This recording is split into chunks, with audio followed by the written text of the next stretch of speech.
Selamat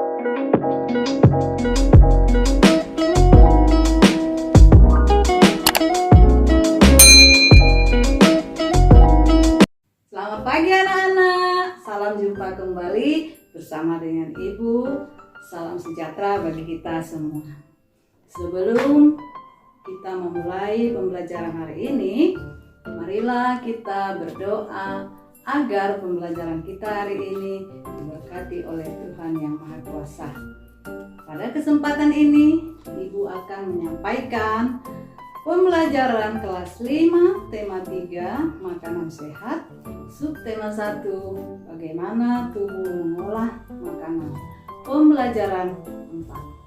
Tujuan pembelajaran yang akan anak-anak capai adalah 1. Melalui penjelasan guru, siswa dapat menjelaskan hubungan interaksi manusia dengan lingkungannya. 2. Melalui penjelasan guru, siswa dapat menyebutkan unsur-unsur yang terdapat pada iklan masyarakat. 3. Melalui penjelasan guru, siswa dapat menuliskan jenis-jenis keberagaman budaya dan adat istiadat di daerahnya. Nah, anak-anak, pada pembelajaran yang lalu, kita sudah belajar tentang asupan gizi seimbang yang dibutuhkan oleh tubuh kita, bukan? Coba anak-anak simak percakapan antara Siti dan Lani berikut ini. Anak-anak, coba kalian simak percakapan antara Siti dan Lani tentang manfaat sayur-sayuran dan buah-buahan pada tubuh kita ya. Ternyata tidak hanya buah-buahan yang bermanfaat untuk tubuh kita. Sayuran pun memiliki manfaat yang luar biasa loh. Aku lebih suka wortel dibanding dengan sayuran lainnya. Oh ya? Mengapa kamu lebih suka wortelan? Tentu saja aku lebih suka wortel karena wortel mengandung vitamin A yang tinggi. Wortel ini sangat baik untuk mataku. Oh iya juga ya Lan. Aku jadi ingin lebih tahu tentang wortel dan petani wortel. Dari percakapan itu, coba anak-anak buat peta pikiran dengan menjawab pertanyaan yang ada pada buku kalian ya, yang terkait dengan sayuran. Coba kalian simak bukunya. 1. Dari mana sayur kita dapatkan? Kita mendapatkan sayur dari kebun yang menanam sayur yang dijual ke pasar, yaitu petani. Siapa yang menanam sayur? Yang menanam sayur adalah petani sayur. Apakah peranan petani bagi kehidupan kita? Peranan petani dalam kehidupan kita adalah menyediakan makanan pokok bagi kita, mulai dari beras, ubi, gandum, jagung, buah, dan sayuran. Bagaimana cara petani sayur memanfaatkan lingkungan hidup? Dengan cara menanam sayuran untuk memenuhi kebutuhan hidup bersama dengan mereka. Petani sayur menanam di ladang, di sawah, dan di kebun. Nah, anak-anak, selanjutnya kamu baca wacana berikut ini. Mengenal wortel. Sayuran termasuk daftar makanan yang harus dikonsumsi setiap hari. Seperti halnya buah-buahan, sayuran juga menyuplai serat yang sangat dibutuhkan oleh tubuh untuk memperlancar proses pencernaan. Banyak sekali jenis sayuran yang dapat kita pilih untuk dikonsumsi, baik untuk dimasak, dimakan sebagai lalap, maupun dibuat menjadi jus. Dibuat seperti apapun, kita masih tetap bisa merasakan manfaat sayuran bagi kesehatan kita. Salah satu contoh sayuran yang sangat bermanfaat adalah wortel. Wortel baik untuk kesehatan mata karena memiliki vitamin A dan beta-karoten yang tinggi. Lalu, seperti apakah kegiatan petani wortel yang berada di balik tanaman yang berkhasiat ini? Gede Suwardana adalah salah satu petani wortel di Desa Batunya, Kabupaten Tabanan, Bali, yang membudidayakan wortel jenis lokal.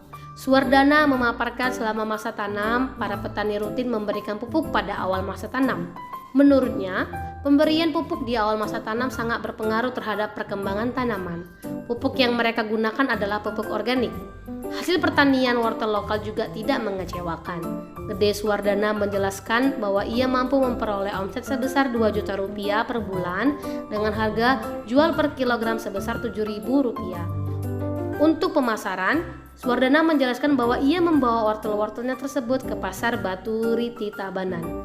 Di sana, ia bertemu dengan pengepul sayuran yang kemudian mendistribusikan wortel-wortelnya ke beberapa daerah di Pulau Bali. Dalam dunia usaha pertanian, ada 3 pihak yang selalu bekerja sama, yakni pemasok, petani yang bersangkutan, dan distributor yang membeli sayur mayur atau buah-buahan dari petani. Ada pula penjual sayur yang secara langsung membeli sayuran dari petani dan menjualnya secara berkeliling. Keberagaman yang tinggi dapat kita temukan di lingkungan pasar tempat para petani itu menjual hasil panennya. Hal ini dikarenakan karena pasar merupakan tempat bertemunya pedagang dan pembeli untuk melakukan kegiatan jual beli. Para penjual dan pembeli yang bertemu di pasar itu, mereka berasal dari berbagai suku, berbagai agama, dan tingkat sosial ekonomi. Namun dalam hal ini sangat diperlukan rasa yang tinggi, yaitu rasa toleransi dan tenggang rasa yang tinggi agar kerukunan tetap terjaga dengan baik. Kepedulian masyarakat Indonesia terhadap keberagaman sudah semakin tinggi. Hal ini dapat kita buktikan dalam iklan masyarakat yang menekankan pentingnya toleransi antar suku dan agama. Hal ini menunjukkan bahwa iklan tidak dijadikan sebagai alat untuk mempromosikan barang dan jasa saja, tetapi sebagai alat untuk mempromosikan segala hal positif maupun kegiatan-kegiatan yang bermanfaat bagi masyarakat. Berikut adalah beberapa contoh iklan yang berkaitan dengan kehidupan bermasyarakat, keberagaman adat istiadat, suku, bangsa, dan agama. Coba anak-anak perhatikan iklan pada gambar di bukumu. Nah, di situ tergambar sebatang lidi jadi kuat bila menjadi sapu. Sebuah bangsa akan menjadi kuat bila tetap bersatu. Mari bersatu untuk maju. Iklan yang kedua yaitu kedamaian ada ketika kita menerima perbedaan. Rayakan perbedaan dengan kebersamaan. Nah, iklan itu ada kata kuncinya dan gambar yang menarik ya anak-anak. Secara individu, anak-anak dapat melakukan pengamatan terhadap kedua iklan tadi.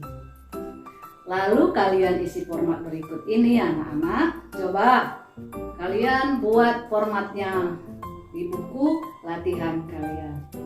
Nah, dengan menggunakan pertanyaan, apakah gambar sesuai dengan pesan yang disampaikan iklan? Nah, anak-anak lihat ya.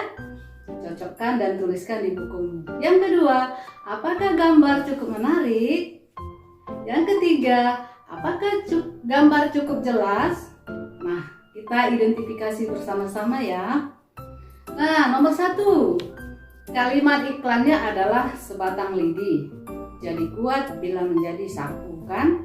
Sebuah bangsa jadi kuat bila tetap bersatu. Mari bersatu untuk maju. Nah, kata-kata kuncinya dalam iklan ini adalah mari bersatu untuk maju. Apakah gambarnya sudah sesuai? Ya, gambarnya sudah sesuai dengan pesan yang disampaikan. Diilustrasikan dengan sebuah sapu. Gambarnya cukup menarik dan jelas. Nah, kalau sebatang lidi tentu mudah dipatahkan, bukan?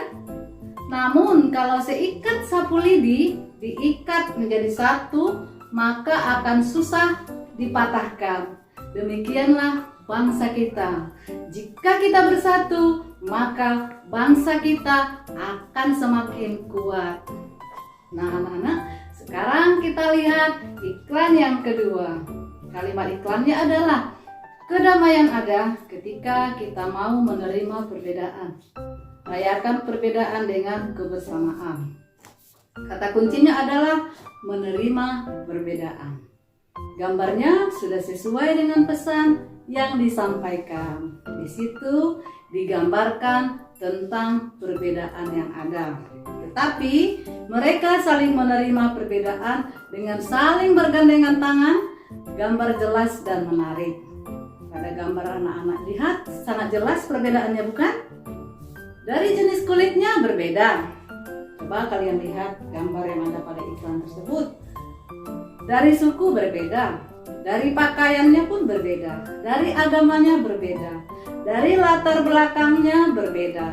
Namun di sini tergambar iklan itu sudah sesuai dengan gambarnya.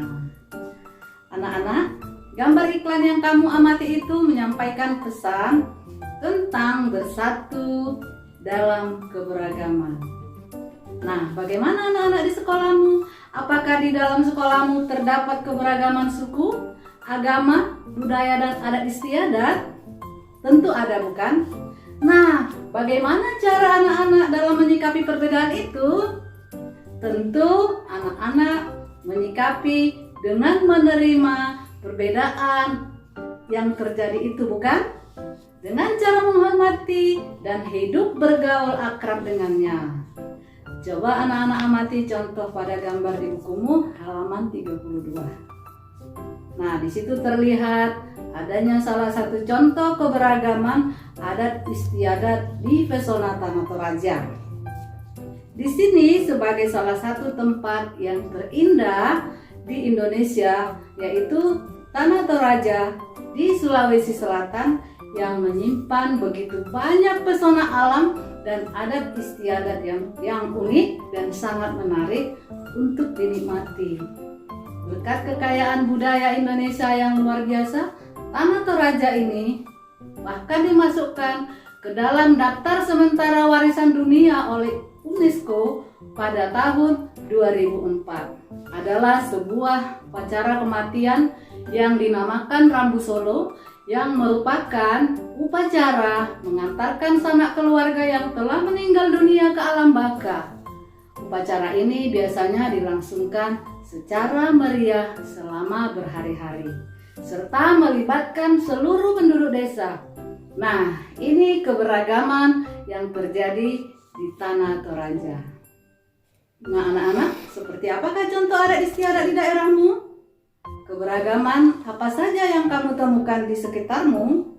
Sebagai tugas akhir, anak-anak tuliskan di bukumu ya. Nah, demikianlah pembelajaran kita hari ini. Semoga bermanfaat. Terima kasih. Sampai jumpa pada video pembelajaran berikutnya. Tuhan memberkati.